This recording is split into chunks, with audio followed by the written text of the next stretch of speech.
Well, you can't go through a season and have it all your own way, Martin. It's the key to getting it over the line, how they respond to nights like this.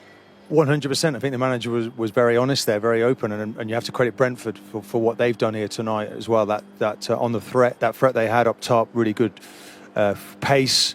So, but I think Arsenal, when they reflect on this, that obviously they weren't at their best, but they've come away with a point. The next game up is a cup match, but then they play Wolves, which they can go 7 points clear, and maybe if they win it, and that shifts. Then a North pressure. London derby. Yeah, without a manager currently, maybe that's a good thing for them. They would have had a look at this tonight. But I think Arsenal scraped through here tonight. They could have put down a really big marker if they'd have won the match, but it never looked like that was going to be the case. And I think you have to credit Brentford for that. They really played well here, and Arsenal will see that as a really good point earned in the end, I believe. Are you seeing a change in Manchester City at the moment, though, Peter, in the way they're picking up some momentum? Well, what Manchester City have got is a recent history behind them, and I think what Arsenal have done, obviously finishing second, the criticism comes that that can lead to a little bit of nervous tension around the stadiums, certainly towards the back end of the season. And having someone like Manchester City with Pep Guardiola behind you is always you always be looking over your shoulder. But you'd much rather be in Arsenal's position. They're 4 points clear. They've got games. They've got probably the best squad in the league. And I think with Mosquera's tackle there, right, Igor Thiago was through. That's a match-saving tackle. If they win the league by a point, we'll be looking at that and thinking, he hasn't played all the games, but he's earned them a point there. And this could be a point earned because it's a difficult place to come. If you can't win it, then you can't lose it. It's one of those. And I think in the past, we may have seen Arsenal teams not getting what they needed. Mosquera's coming into the team last minute. Saliba sat at home. And actually thought he played really well in this game tonight. I did, there was no ill effects from his performance. One or two others, maybe not quite at the normal level. Declan Rice, though, was quite magnificent. But others need to stand up. If you're going to be champions, obviously you've got to improve on that performance. But you come away with a point, and I think that you've rescued the evening. Do you think Mikel Arteta is getting better as well at responding to these kind of moments, staying calmer? He's getting more experienced in it. Yeah, I mean, listen, every year you're in the job, I think you learn more, without doubt. The criticism is he's got the best squad in the league. He's got a good group of players now. He's been in the job a long time. He's been unlucky with some top teams. Now, I don't think there's top teams in the league now. I think Manchester City aren't the Manchester City of old. Liverpool aren't.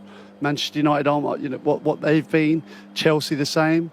I think there's a lack of quality in the top areas, and the bar's been set really high in the past few years. Consistency is not quite there, is it? And I think now is a real opportunity for Arsenal. If it doesn't go through, if they don't get it over the line, there's going to be more questions asked. But with that in mind, should Arsenal be further ahead, do you think, with the tools that they've got and the squad that they've got, as Peter says, the best in the league? Well, I mean, look, just at the weekend, Ødegaard, Saka weren't available. Suddenly they're back from the bench, and you're always playing a little bit of catch up. There's another surgery for another player in the midfield. Marino got injured again, and he's broken his foot. He's out. So they're big losses. And the players coming in have got to immediately pick it up and take it to another level. That didn't quite happen tonight. In the case of Eze, didn't quite pick up, wasn't getting on the ball enough, wasn't pressing high enough. I thought the manager reacted really quickly to that situation, but they couldn't see it through. What about Eze tonight? Because he came off at half-time. It's 16 games without a goal for him, Peter. It just doesn't feel like it's quite working out for him at Arsenal so far. I believe he's not started in the last 9 or something like that, so he's got to start today. You think, right, go and impress.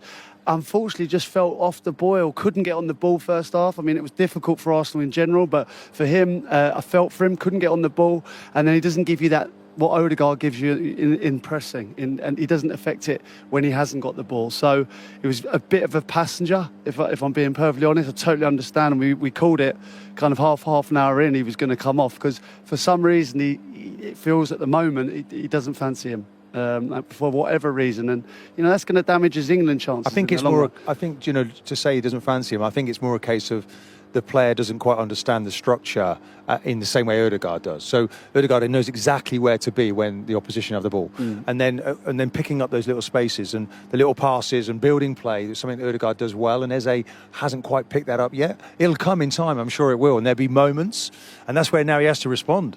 He has to respond. He can't be hurt by what happened. It was for the good of the team, and it's on to the next one. And don't spend too long poring over it and affecting your confidence. Confidence is really important now, and that's where the manager can empower these players by giving them the confidence to feel that belief. We talked about it with their manager tonight. Keep telling the players how good they are.